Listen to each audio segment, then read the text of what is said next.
marchepied.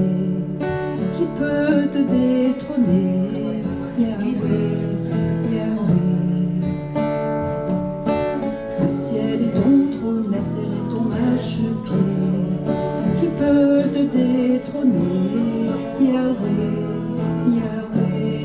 Oh, le ciel est ton trône, la terre est ton marchepied. Qui peut te détrôner, Yahweh, Yahweh. Personne ne peut te détrôner. Le ciel est ton trône, la terre est ton marchepied. Qui peut te détrôner, Yahweh, Yahweh. Je t'adore. Je t'adore.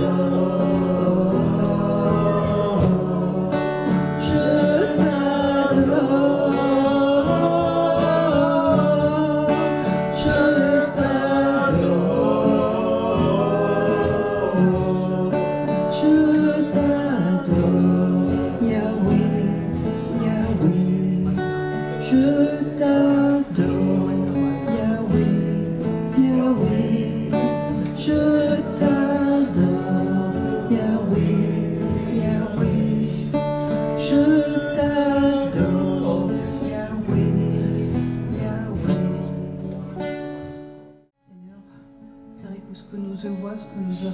Seigneur, peut nous faire trembler, mais Seigneur, oui, tu es sur ton trône, Seigneur, et personne ne peut te détrôner, Seigneur. Tu as la victoire et nous avons la victoire avec toi, Seigneur.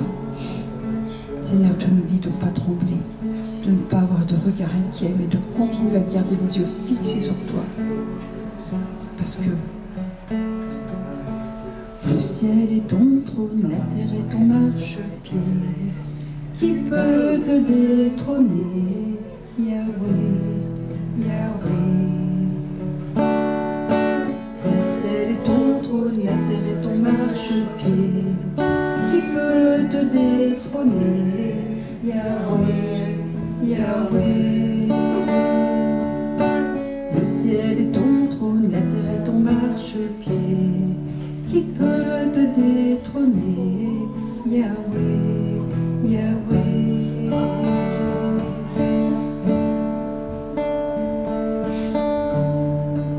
Seigneur, tant qu'on continue à t'adorer, Seigneur, nous sommes sous ta protection, Seigneur.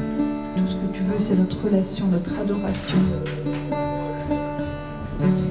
Et je t'adore, Yahweh, Yahweh.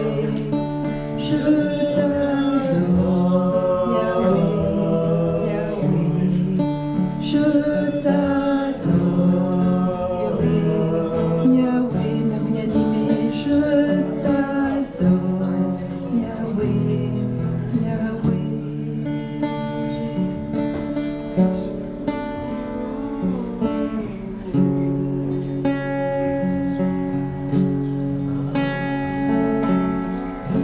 Oui, Seigneur. Tu étais pleinement homme quand tu étais sur cette terre. Et tu savais les souffrances par lesquelles tu allais passer. Ce supplice de la croix. Et pourtant, ce n'était pas le plus important pour toi.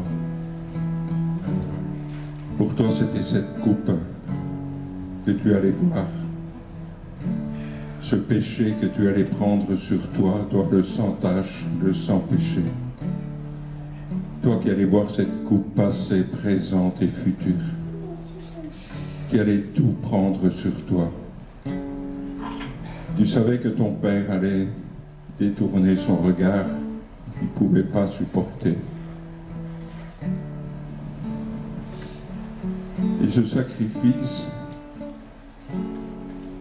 qu'est-ce que nous en faisons, Seigneur? Qu'est-ce que nous en faisons? On l'oublie tellement vite. On l'oublie tellement vite. On te demande pardon, Seigneur, de ne pas toujours te mettre à la première place comme tu te demandes. À cette première place que tu veux tellement qu'on te place. Oui, Seigneur, pardonne-nous.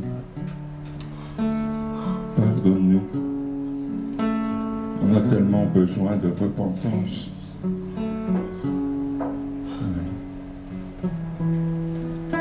Seigneur, on a chanté « Ouvre les écluses des cieux ». Comment veux-tu ouvrir les écluses des cieux si on n'est pas à toi complètement? Si on n'est pas dans l'obéissance complète avec toi? Comment veux-tu que tu ouvres ces écluses?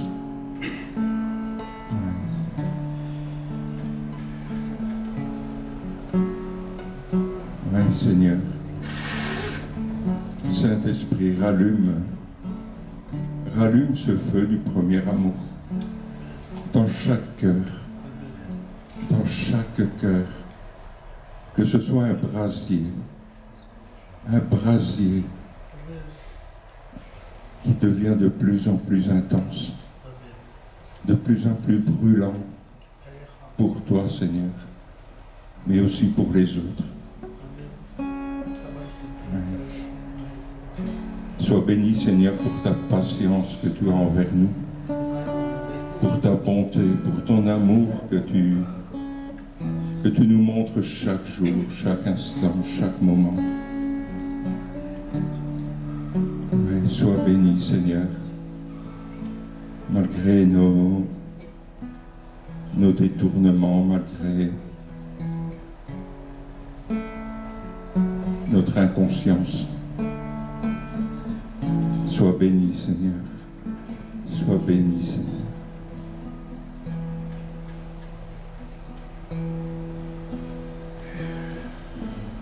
Quand il descend, oui, tout s'arrête. Il y a transfert entre ciel et terre. Quand il descend, l'atmosphère change. Il y a transfert entre ciel et terre. Quand il descend, oui, tout s'arrête. Il y a transfert entre ciel et terre. Quand il descend, l'atmosphère change. Il y a transfert entre ciel et terre. Le Saint-Esprit est là. Le Saint-Esprit est là. Le Saint-Esprit est là.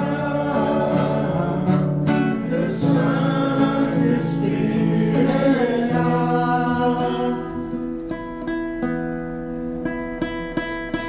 Quand il descend, oui, tout s'arrête.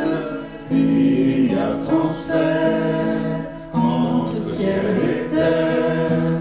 Quand il descend, l'atmosphère change. Il y a transfert entre ciel et terre. Quand il descend, oui, tout s'arrête. Il y a transfert entre ciel et terre. Quand il descend, l'atmosphère change. Il y a transfert entre ciel et terre.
agis maintenant, Seigneur. Tu connais les besoins de prière des uns et des autres, Seigneur.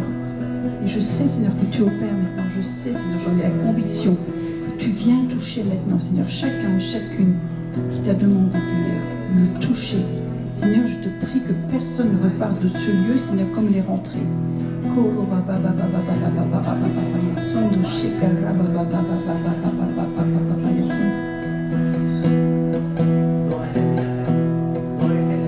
Seigneur, tu agis, Seigneur. Tu opères, Seigneur.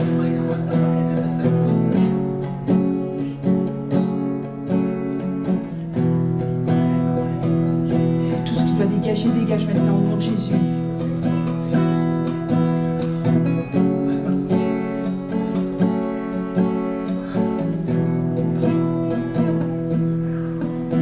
Seule la place à toi, Saint-Esprit. Oh, maman.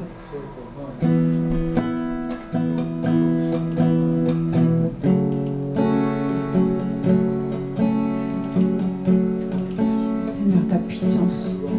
C'est seule ta puissance, Seigneur, qui fait tout, qui agit, Seigneur.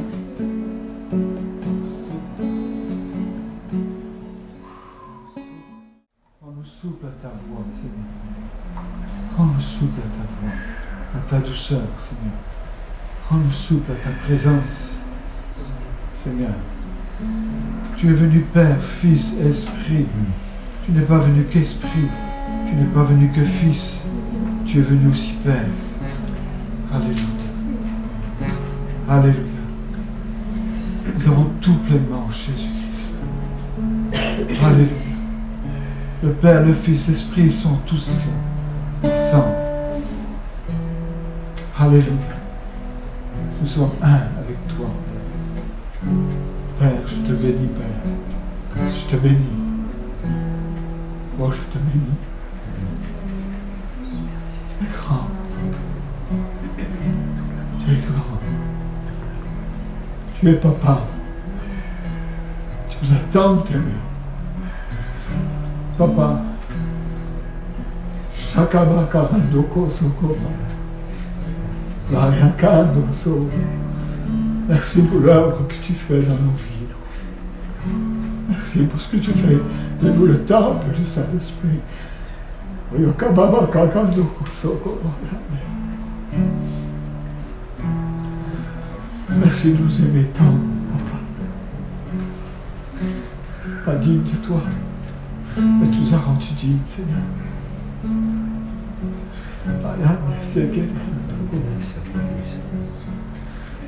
Dieu de toi. Fléchissons les genoux devant toi. Fléchissons les genoux devant toi.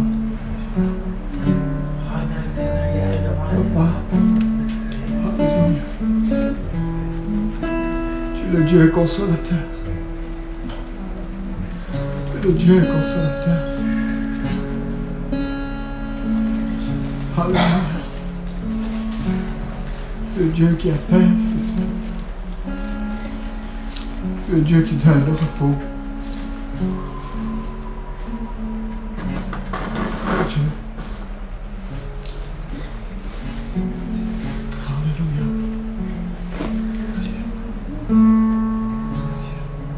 Alléluia. Seigneur, je ne veux pas me taire ce matin, Seigneur, parce que avec toi nous avons. Merci pour ta paix, Seigneur. Merci pour ton Saint-Esprit qui vit en nous. Merci pour ce cadeau de ta grâce, c'est vrai. Seigneur Jésus, je ne veux pas me laisser effondrer devant l'adversaire de nos âmes. Parce que ce n'est pas lui qui a gagné sur nous, c'est toi qui as gagné dans nos vies, Seigneur. Tu gagnes dans nos vies. Moi, je veux t'adorer et te louer ce matin, Seigneur. Parce que tu es le seul qui nous, c'est vrai. Et tu ne nous abandonnes pas. C'est vrai. Gloire au nom de Jésus. Alléluia.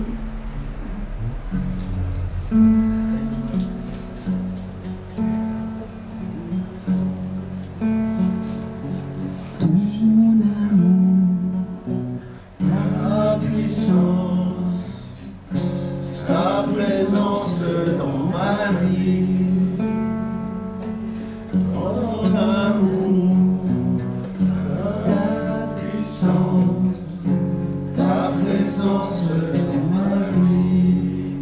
Je veux t'adorer de tout mon cœur.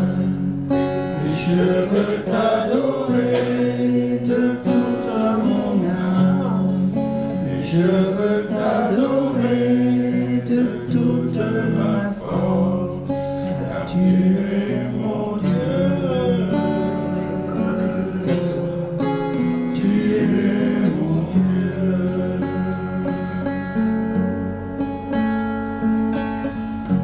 Ton amour, ta puissance, ta présence dans ma vie. Ton amour, ta puissance, ta présence dans ma vie.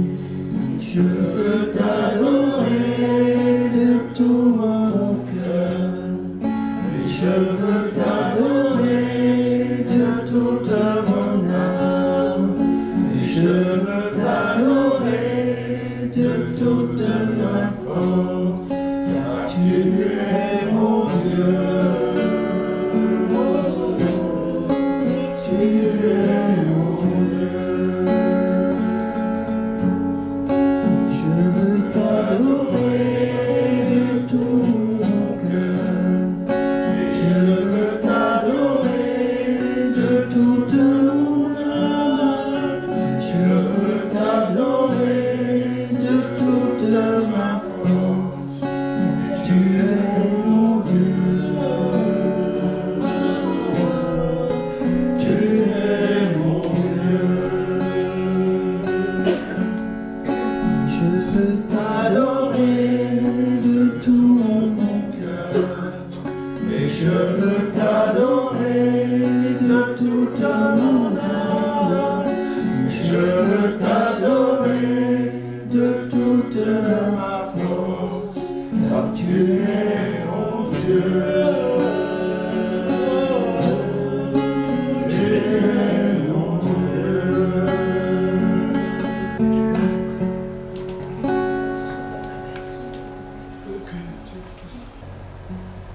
Plus de toi, Seigneur, plus de toi, plus de ta volonté, plus de toi, plus de discernement de ta voix, de ta volonté, Seigneur, plus de toi.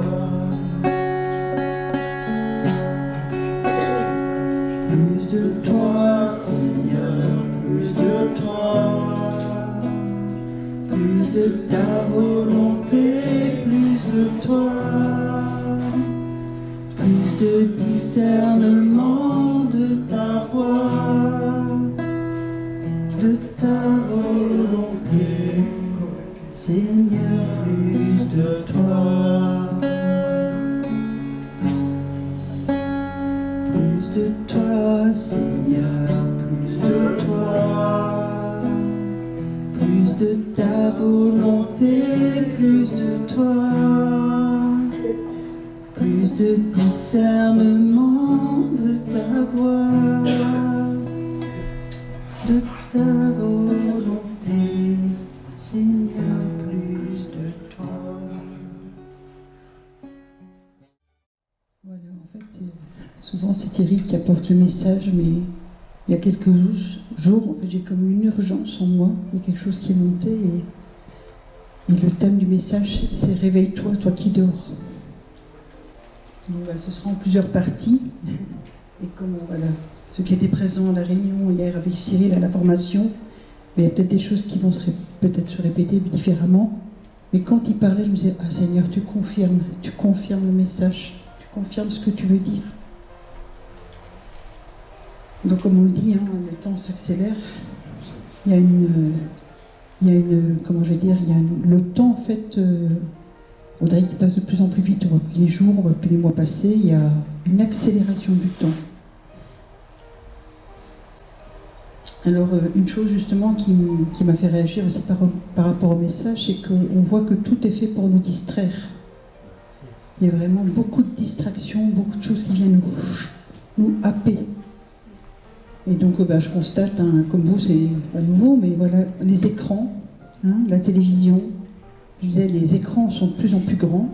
Tantôt, c'est comme si on va pouvoir rentrer dans le monde, dans la télé, quoi. Tellement ils sont grands, tellement... C'est pour ça que moi je ne veux pas changer, c'est vraiment assez. Les portables, les ondes, c'est vrai qu'on peut tout faire de notre portable. Donc moi-même, je le dis, hein, je suis parfois accro à mon portable. Parce qu'on fait tout avec notre portable, les messages, du coup, on répond aux messages, tout ce qu'on peut faire sur un portable, les emails et tout. Et je me disais, en fait, c'est toutes des ondes et ça nous endort. Donc réveille-toi, toi qui dors.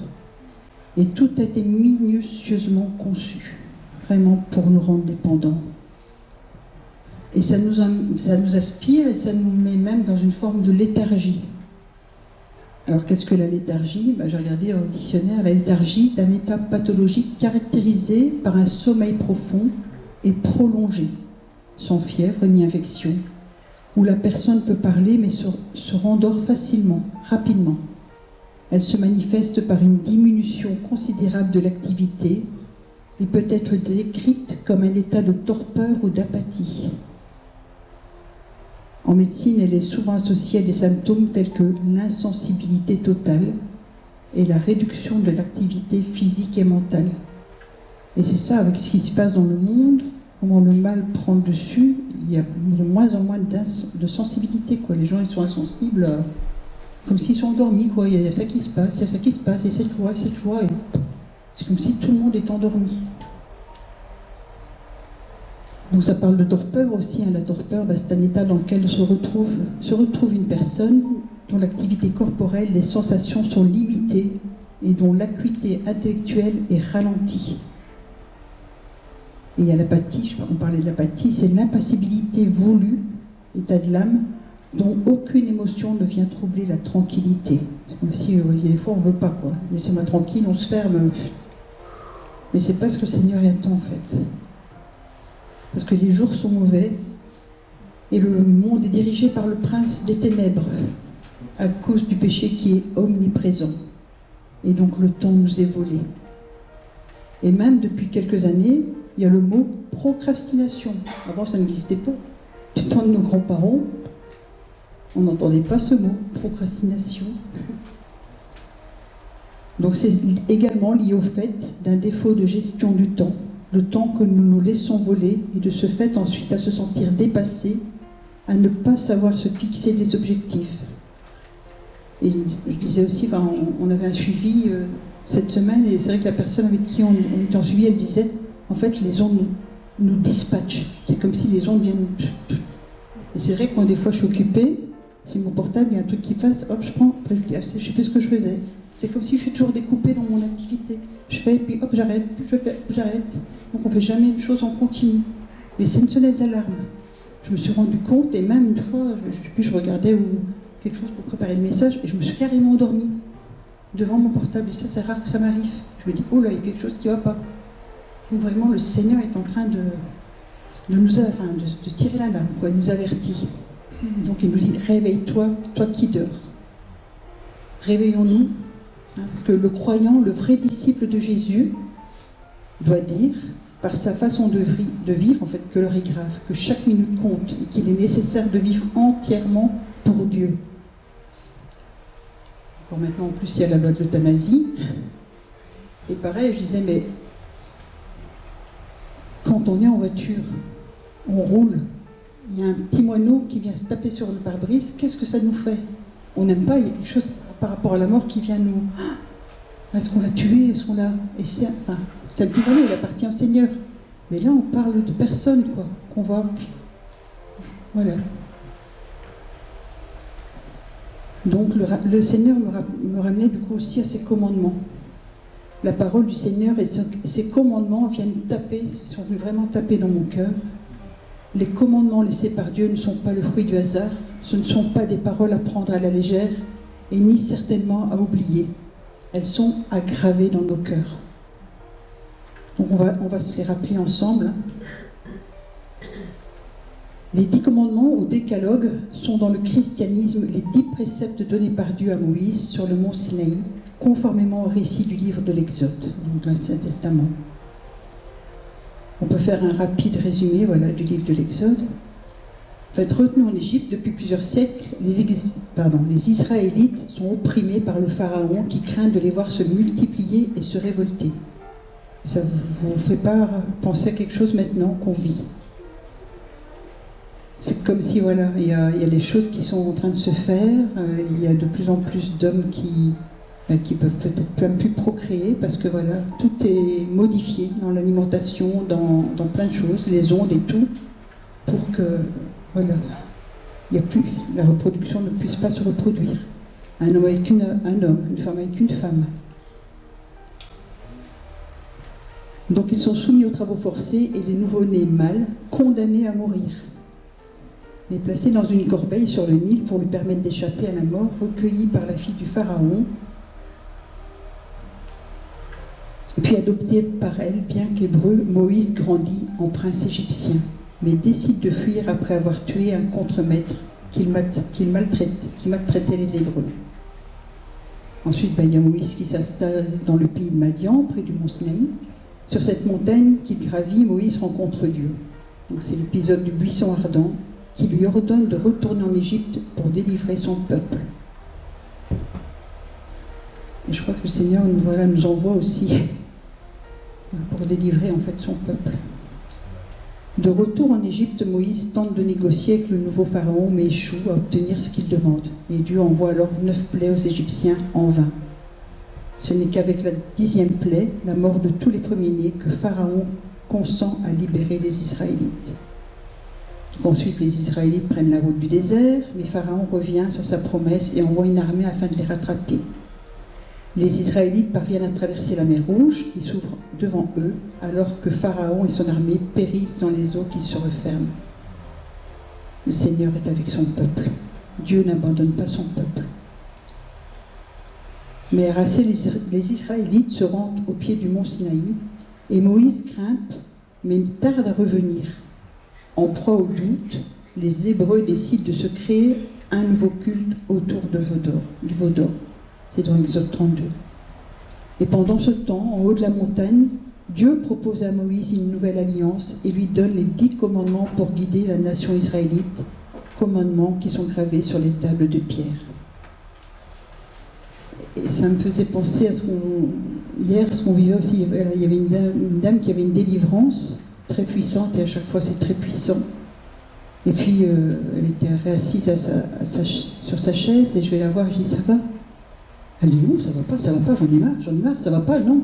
Comment veux-tu que ça aille? Non, ça va pas. À chaque fois c'est la même chose, ça fait des années que ça dure, et je disais: mais laisse le temps au Seigneur, quoi. Tout n'est pas arrivé comme ça du jour au lendemain, il faut le temps aussi pour que ça dégage. Et parfois il faut taper, comme Cyril le disait aussi, je rappelais, il faut taper plusieurs fois, tirer plusieurs flèches pour déloger justement l'armée, quoi. Et du coup, c'est un peu comme ça, hein. Lorsque Moïse redescend, il aperçoit son peuple s'adonner à son nouveau culte. Pris de colère, il brise les tables de la loi au pied de la montagne. Plus tard, Dieu demande à Moïse de tailler 2 tables de pierre identiques aux premières. Et c'est vrai que, moi je le dis, je parle personnellement, c'est vrai que quand parfois on prie pour les gens, et que ils disent: c'est pas encore maintenant, des fois on dit: il fait pas sa part, j'abandonne, quoi, tant pis Seigneur. C'est toi qui feras. Mais non, le Seigneur nous demande d'être des vaillants, de continuer à nous battre. Les 10 commandements forment donc un code éthique, 10 recommandations ou instructions d'ordre moral et religieux. Donc voici la liste des 10 commandements, et leur interprétation, comment moi je l'ai interprété. Premier commandement: tu n'auras pas d'autre Dieu devant ma face. Là, je vous invite à une introspection, vous ferez ça vous-même avec le Seigneur. Quelle est la chose ou la personne qui compte le plus pour moi? Qu'est-ce qui prend la première place dans ma vie? Qui ou qu'est-ce qui occupe continuellement mes pensées? Ai-je une chose, des choses, que quelqu'un? m'a donné, les idoles, un projet, un désir que je fais passer devant Dieu. Deuxième commandement. Tu ne te feras point d'image taillée, ni de représentation quelconque des choses qui sont en haut dans les cieux, qui sont en bas sur la terre, et qui sont dans les eaux, plus bas que la terre. Tu ne te prosterneras point devant elles, et tu ne les serviras point. Car moi, l'Éternel, ton Dieu, je suis un Dieu jaloux, qui punit l'iniquité des pères sur leurs enfants, jusqu'à la 3e et la 4e génération de ceux qui me haïssent, et qui fait miséricorde jusqu'à 1000 générations à ceux qui m'aiment, et qui gardent mes commandements. Ai-je des images taillées, des photos sur papier, dans mon portable?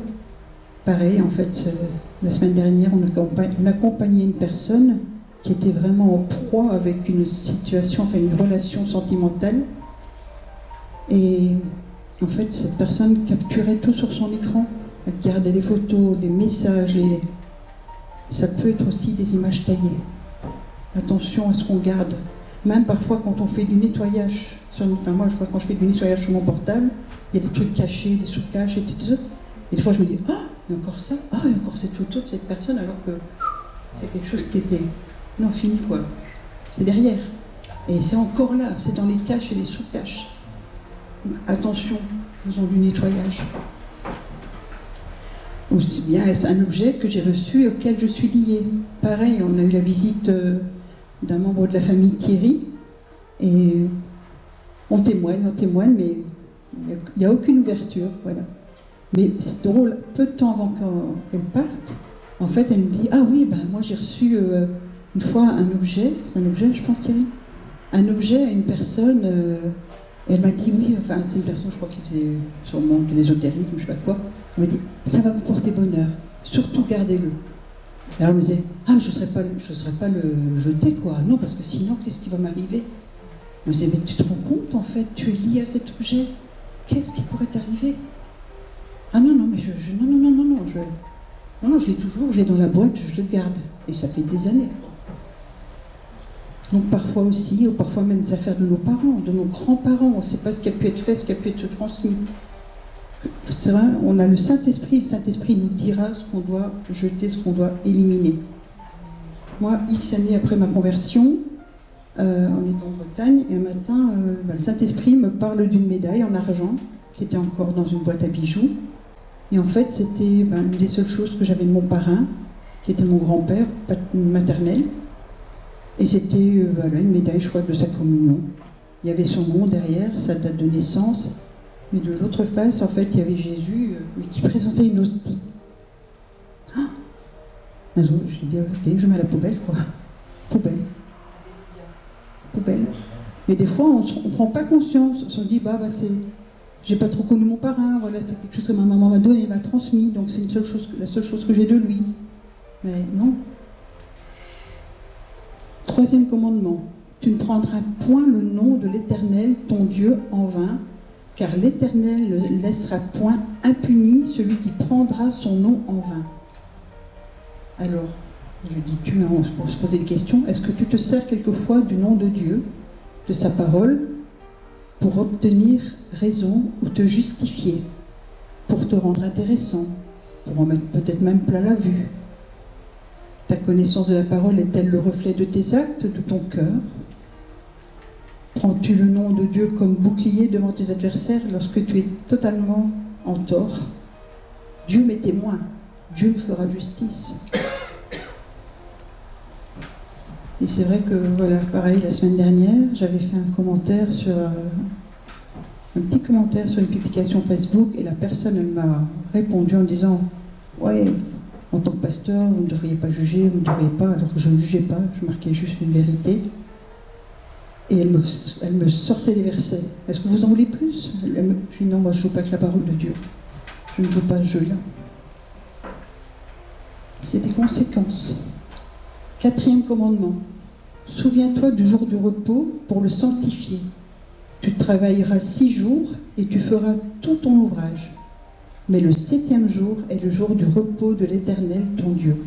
Tu ne feras aucun ouvrage, ni toi, ni ton fils, ni ta fille, ni ton serviteur, ni ta servante, ni ton bétail, ni l'étranger qui est dans tes portes. Car en 6 jours l'Éternel a fait les cieux, la terre et la mer, et tout ce qui y est contenu. Il s'est reposé le 7e jour.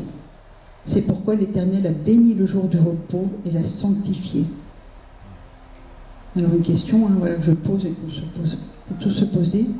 Es-tu continuellement dans le faire? As-tu du mal à ne rien faire? Es-tu dans la culpabilité si tu ne te reposes pas? Exiges-tu des autres plus qu'il ne faut, même lors de leur jour de repos?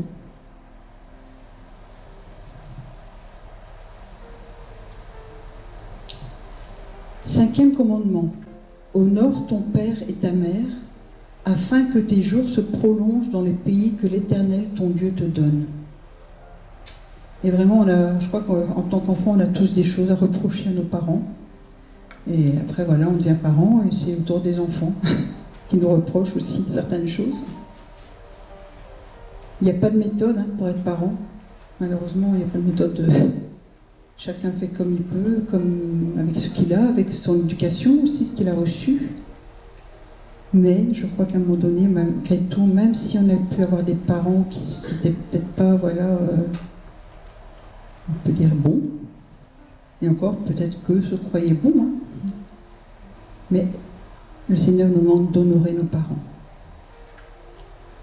Est-ce que vous avez déjà rendu hommage à vos parents? Si c'est encore possible. Et si c'est possible, est-ce que tu es prêt à leur rendre un hommage? Honorer, c'est les estimer. Ou alors est-ce que tu es toujours dans la rébellion, les reproches et le non-pardon? C'est important de se délier de tout ça aussi. 6e commandement, tu ne tueras point. Et vraiment, voilà, c'est ça, on y est, quoi. Et quand moi j'ai entendu cette loi, j'ai dit, ah non, c'est dans les commandements, tu ne tueras point.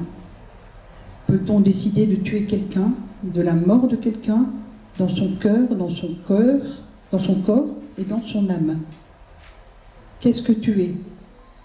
Tuer, c'est ôter la vie à quelqu'un, c'est causer la mort de quelqu'un de façon violente, faire périr un animal, un oiseau, je parlais tantôt de l'oiseau sur le pare-brise, à la chasse, abattre les animaux. C'est aussi détruire en parlant de choses, des médisances, des proclamations, de mauvaises paroles, des malédictions. On peut tuer avec la langue aussi. Donc au sens figuré, tuer, c'est aussi fatiguer, épuiser physiquement, psychologiquement ou moralement. On peut dire parfois l'expression « Oh, il m'a tué, celui-là, il m'a tué. Il m'a tué. » Et ça a des conséquences, des répercussions sur la santé physique et psychologique de la personne.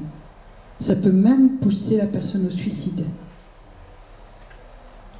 Moi, je sais qu'à un moment donné, c'était comme ça, quoi. On me disait tellement de mauvaises paroles qu'un jour, j'ai pris ma voiture et j'ai foncé sur l'autoroute. J'étais prête à... Et en fait, j'ai pas vu qu'il y avait une grosse bordure, c'est la bordure qui m'arrêtait. Sinon, ouais. Boulot, en fait. On me cassait tout le temps le boulot.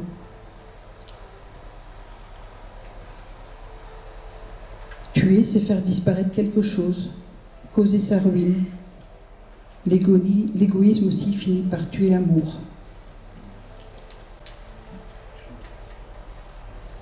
On peut aussi tuer pour de l'argent, pour du pouvoir. C'est ce qui se passe beaucoup maintenant dans le monde. Le 7e commandement, tu ne commettras point d'adultère. Donc l'adultère, c'est être infidèle, qui entretient une relation, une liaison extra-conjugale. Violation du devoir de fidélité entre les époux, infidélité, trahison, tromperie. Mais on a épousé Christ. Est-ce qu'on parfois on lui est infidèle?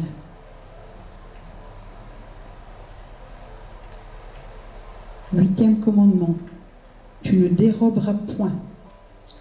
Dérober, c'est déposséder, prendre à autrui avec violence ou parfois très habilement des biens, des objets appartenant à quelqu'un.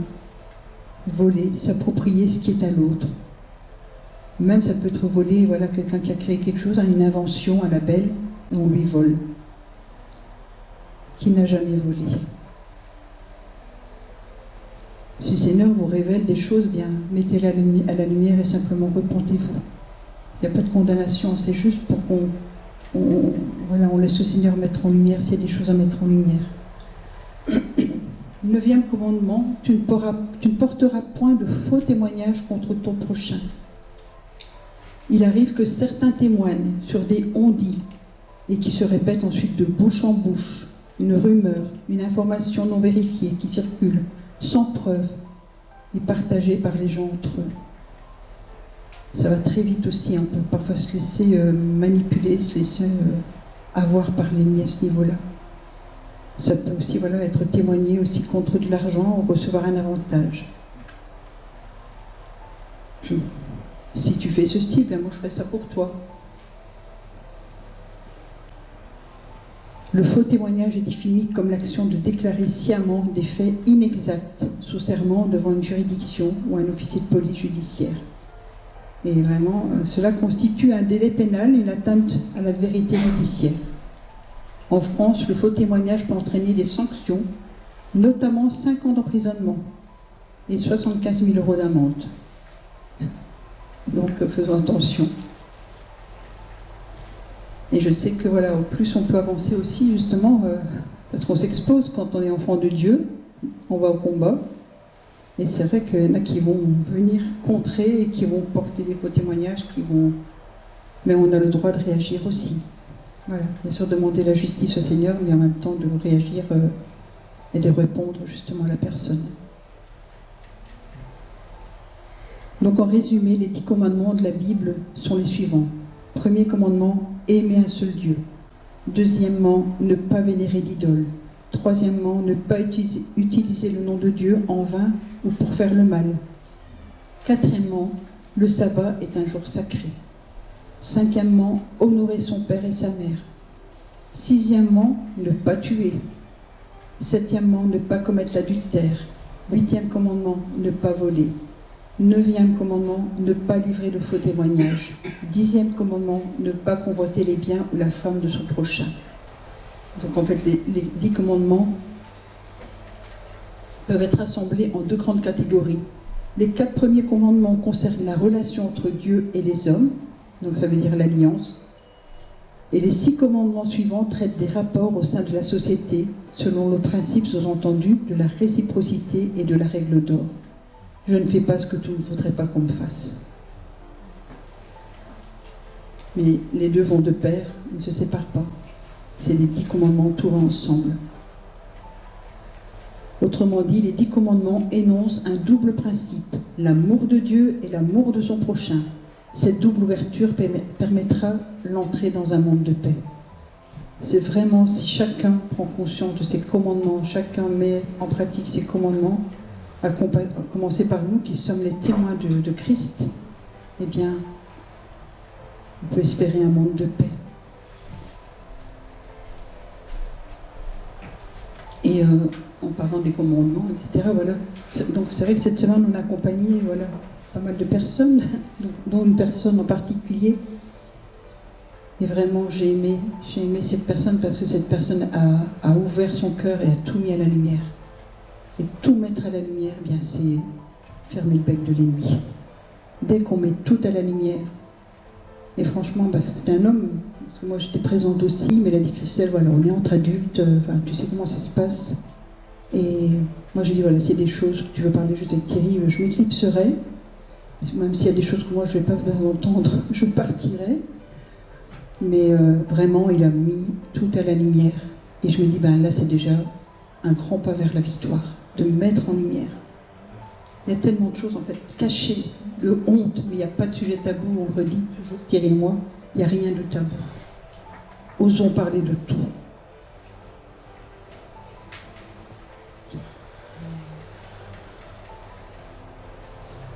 Bien sûr, on ne va pas se confier à n'importe qui, parce que parfois on en a trop sur le cœur et du coup on a besoin de décharger et on dépose un peu partout. Mais donc, demandez vraiment le discernement aussi au Seigneur pour savoir où déposer, avec qui cheminer. Comme cette personne disait, il disait, tout seul, j'arrive pas, mais à plusieurs, avec vous, j'ai confiance. Là, je sais que ça va bouger. C'est l'humilité aussi, voilà, d'oser demander de l'aide. Donc, bien sûr. Et cet homme a vu que, en étant pasteur, on n'est pas parfait. Et ça l'a rassuré. Ça l'a vraiment rassuré de dire, vous n'êtes pas là, vous êtes à la même hauteur que moi. Et vous aussi, mais vous avez des choses à faire partir, à éliminer. Et ça a vraiment rassuré la personne. Parce qu'il n'y avait pas de jugement, il n'y avait pas de condamnation. On traitait le problème, quoi, c'est tout. On a simplement témoigné de ce que nous, par quoi on était passé aussi. Voilà, tout n'a pas toujours été parfait. On a fait aussi des erreurs. Voilà, mais Dieu nous a pardonné et nous relève. Et c'est comme ça pour chacun, de surtout pas rester dans sa culpabilité, comme on dit, dans sa MERDE. Donc, oui, Dieu agit, oui, il guérit, oui, il libère, oui, il restaure. C'est pourquoi il dit, réveille-toi, toi qui dors, relève-toi d'entre les morts, et le Christ t'éclairera. Parce que quand on reste dans tout ce qui est caché, en fait, c'est la mort. En fait, on est rongé. On est rongé, notre cœur est rongé, notre conscience est rongée, notre âme est rongée. Et voilà, c'est une mort intérieure. Donc Éphésiens 5, verset 1 à 14 dit « Devenez donc les imitateurs de Dieu, comme des enfants bien-aimés, et marchez dans la charité, à l'exemple de Christ qui nous a aimés et qui s'est livré lui-même à Dieu, pour nous, comme une offrande et un sacrifice de bonne odeur. Que l'impudicité, qu'aucune espèce d'impureté et que la cupidité ne soient même pas nommées parmi vous, ainsi qu'il convient à des saints. Qu'on n'entende ni paroles déshonnêtes, ni propos insensés, ni plaisanteries. Quand on parle de plaisanterie, bien sûr, on peut rigoler, hein. La joie du Seigneur est notre force. Mais voilà, il y a des plaisanteries qui ne sont pas la gloire de Dieu, quoi, qui sont plutôt malsaines.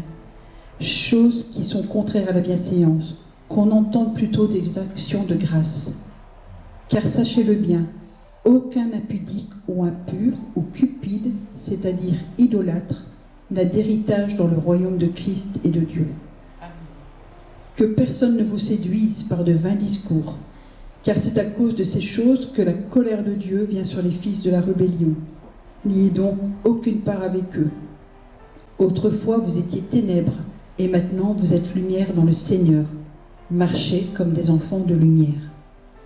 Car le fruit de la lumière consiste en toutes sortes de bonté, de justice et de vérité.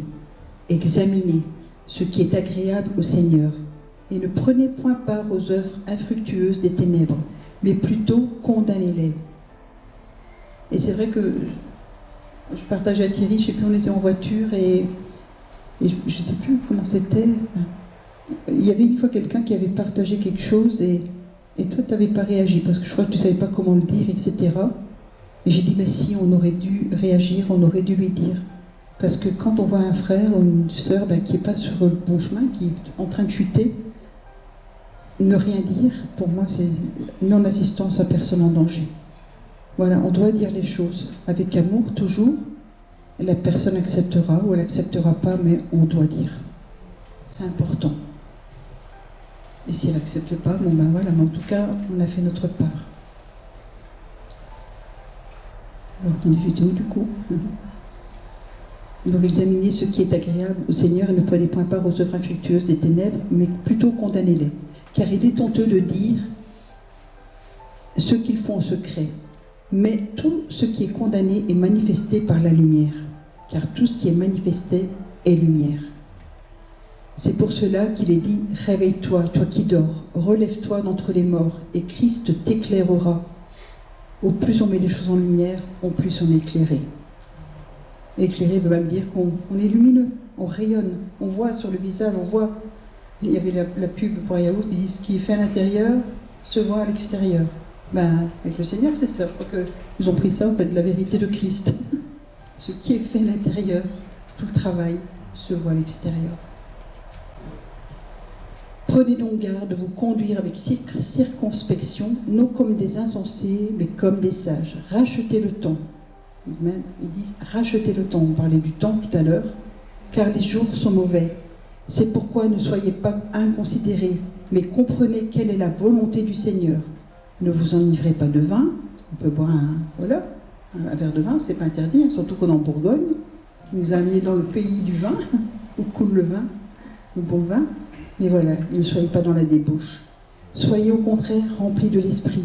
Entretenez-vous avec des psaumes, par des hymnes et par des cantiques spirituels, chantant et célébrant de tout votre cœur les louanges du Seigneur, comme on l'a fait ce matin. Rendez continuellement grâce pour toutes choses à Dieu, le Père, au nom de notre Seigneur Jésus-Christ, vous soumettant les uns aux autres dans la crainte de Dieu. Ça aussi, c'est important de se soumettre les uns aux autres. Voilà, et même nous, avec vous. On n'est pas là, vous n'êtes pas là, on est ensemble. Voilà, c'est comme ça. Vous êtes la lumière du monde. Donc, le résumé, c'est que dans un monde souvent sombre, la bonne nouvelle annoncée par Jésus-Christ rappelle que nous sommes tous et toutes et ensemble la lumière du monde, signe de la valeur infinie que Dieu nous porte. Un autre point dans le message, est-ce que Dieu a dit faites des chrétiens et remplissez les églises? Non. Il nous a dit de bâtir des disciples. Les vrais disciples cherchent à se rassembler, cherchent à être libérés afin de pouvoir faire partie de l'armée et de s'y engager.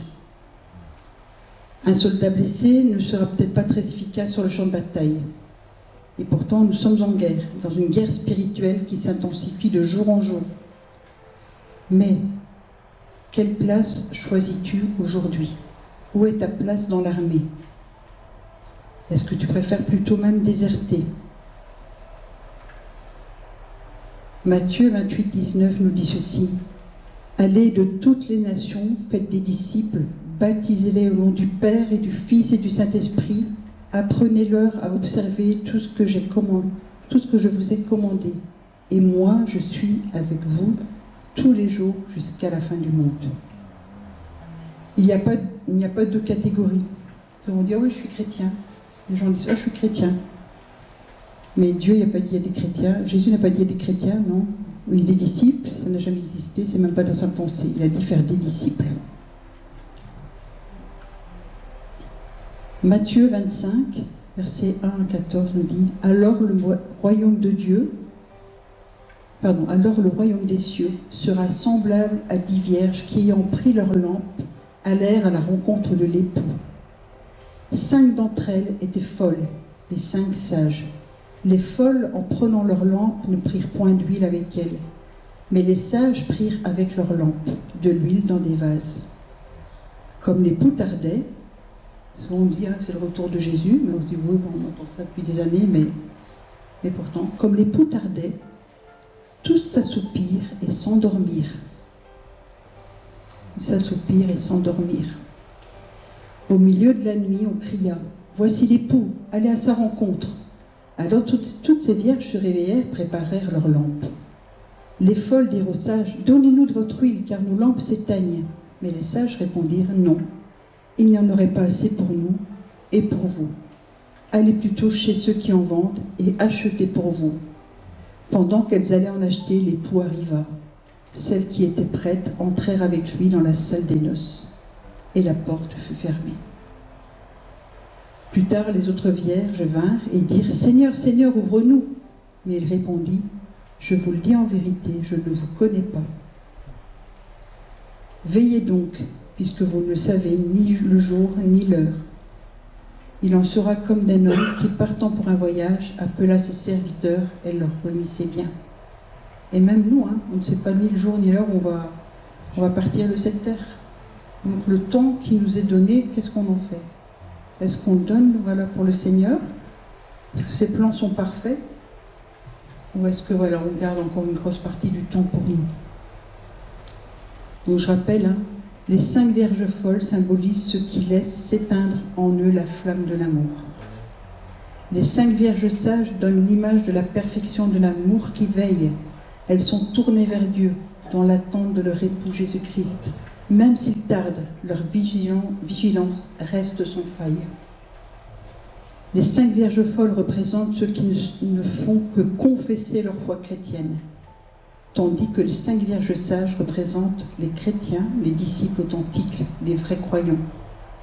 Mais on pourrait se demander, alors les vierges folles ne sont-elles pas allées à la rencontre de l'époux? Certes, dans leur profession de foi, elles l'ont fait, mais cela n'a pas fait d'elles des personnes réellement sauvées. Qu'a dit Jésus au sujet des vierges? Jésus dit aux 5 vierges folles, « Je ne vois pas en vous la vie, la preuve, l'amour de mon nom et le détournement du mal. Vous ne m'appartenez pas, je ne vous connais pas. » Et Jésus conclut, « Veillez donc, car vous ne savez ni le jour ni l'heure. » Autrement dit, soyez vigilants spirituellement. Vraiment, soyons vigilants.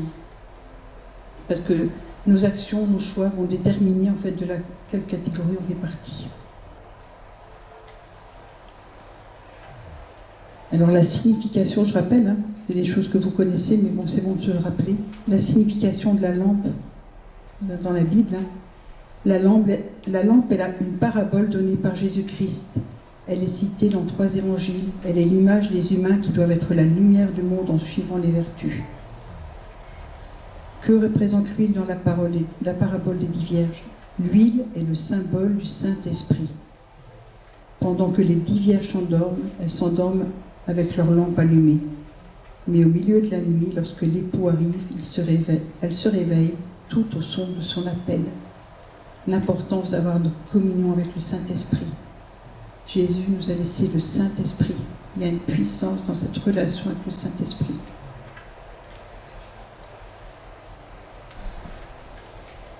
Que signifie garder de l'huile dans sa lampe? L'huile symbolise donc le Saint-Esprit et la grâce intérieure qui fait de la parole de Dieu une lumière vivante dans l'âme. Les lampes représentent la parole de Dieu. Et la parole de Dieu, ça ne veut pas dire qu'on doit mémoriser la Bible, qu'on doit connaître tous les versets par cœur. Quand on prie en langue, quand on a notre relation avec le Seigneur, au fur et à mesure, il y a des versets qui viennent en fait, des choses qu'on a lues, même qu'on a entendues, qui reviennent d'un coup en fait à notre mémoire, pour pouvoir les proclamer, les utiliser au bon moment. Et heureusement Seigneur, parce que moi j'ai eu des soucis de mémoire, je me dis, à un moment donné j'étais découragée quoi. À une époque, dans une assemblée où on était, il me disait il fallait lire combien de versets? 35 chapitres. Et en fait moi je lisais pour lire, et ça me dégoûtait parce que je retenais rien, et donc je comprenais rien, je lisais pas avec l'esprit quoi. Et du coup, à un moment donné, ça m'a repoussé de la lecture de tout, quoi. Non, le Seigneur, voilà, veut qu'on prenne du temps, même si c'est 10 minutes, un quart d'heure, même 5 minutes pour commencer. Voilà. Il n'y a pas de jugement. 5 minutes, 10 minutes. Mais après, vous allez voir, au plus que vous y allez, enfin, déjà même quand on prépare un message, en fait, on a envie de rechercher, on a soif, on recherche, puis il y a d'autres choses qui viennent. Après, des fois, je me dis, non, je peux pas, il y a trop, là, Seigneur, il faudra faire un autre message. Il y a plein de choses qui viennent en même temps. Et c'est ça, en fait, c'est le feu de l'esprit qui s'active.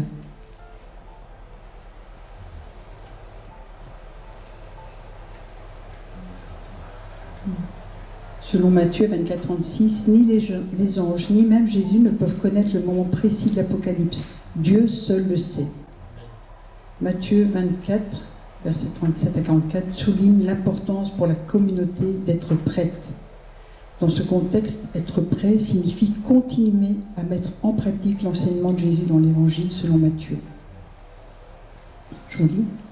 Pour ce qui est du jour et de l'heure, personne ne le sait, ni les anges des cieux, ni le Fils, mais le Père seul. Ce qui arriva du temps de Noé arrivera de même à l'avènement du Fils de l'homme. Car dans les jours qui précèdent le déluge, les hommes mangeaient et buvaient, se mariaient et mariaient leurs enfants jusqu'au jour où Noé entra dans l'arche. Et ils ne se doutèrent de rien, jusqu'à ce que le déluge vînt et les emporta tous. Il en sera de même à l'avènement du Fils de l'homme. Alors, de 2 hommes qui seront dans un champ, l'un sera pris et l'autre laissé. De 2 femmes qui moudront à la meule, l'une sera prise et l'autre laissée. Veillez donc, puisque vous ne savez pas quel jour votre Seigneur viendra. Sachez-le bien, si le maître de la maison savait à quelle veille de la nuit le voleur doit venir, il veillerait et ne laisserait pas percer sa maison. C'est pourquoi vous aussi, tenez-vous prêts, car le Fils de l'homme viendra à l'heure où vous n'y penserez pas. Donc soyons des soldats engagés, de vrais disciples. C'est terminé le temps des chrétiens du dimanche, qui vont à l'église pour se donner bonne conscience ou qui y vont comme en balade pour passer du bon temps. Soyons prêts, soyons au bon moment sur le quai, afin que le train ne parte pas sans nous.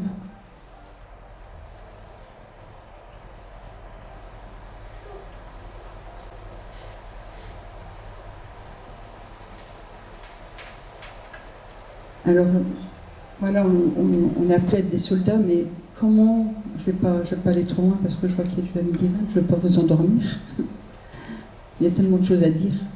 Mais comment vous voyez-vous? Soldat blessé ou soldat à la hauteur?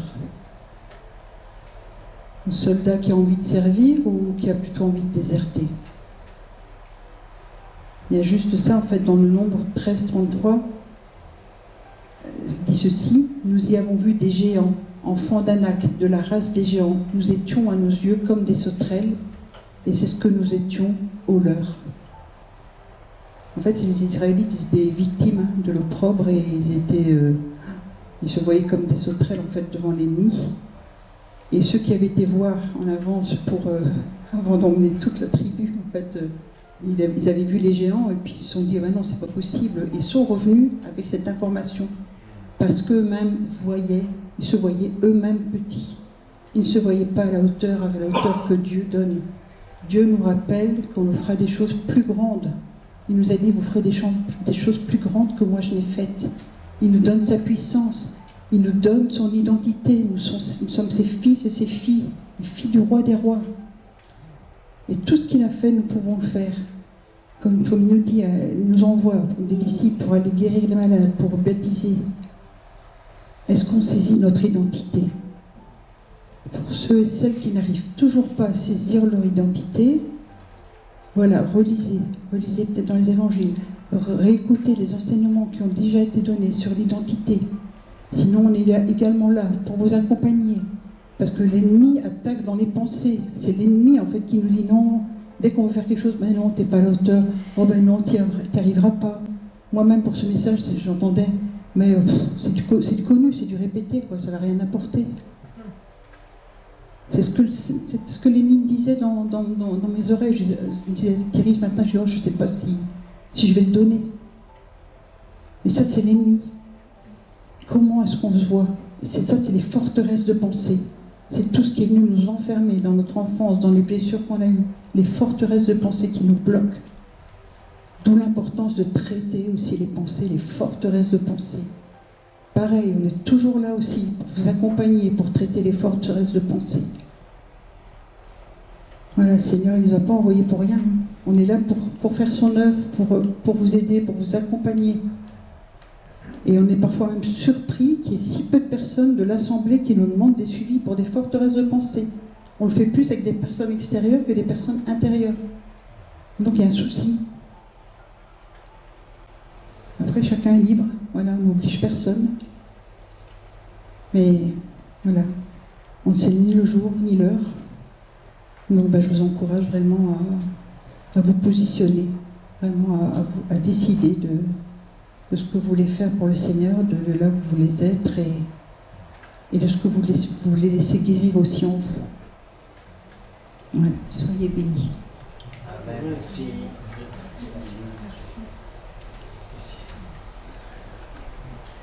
Puis maintenant, je sais pas, est-ce qu'il y a quelqu'un qui a besoin de prière? Est-ce que quelqu'un a besoin de prière? On ne va pas faire de la délivrance aujourd'hui, sinon c'est les enfants. On ne veut pas, il faut un problème. Après voilà, on laisse faire le Seigneur. L'esprit est libre, Saint-Esprit est libre, il fait ce qu'il veut. Parfois ça peut partir comme ça d'un coup, on ne contrôle rien. On laisse faire le Saint-Esprit. Mais voilà, c'est vrai qu'il y a eu des choses comme tu as demandé tout à l'heure, mais... Liberté au Saint-Esprit.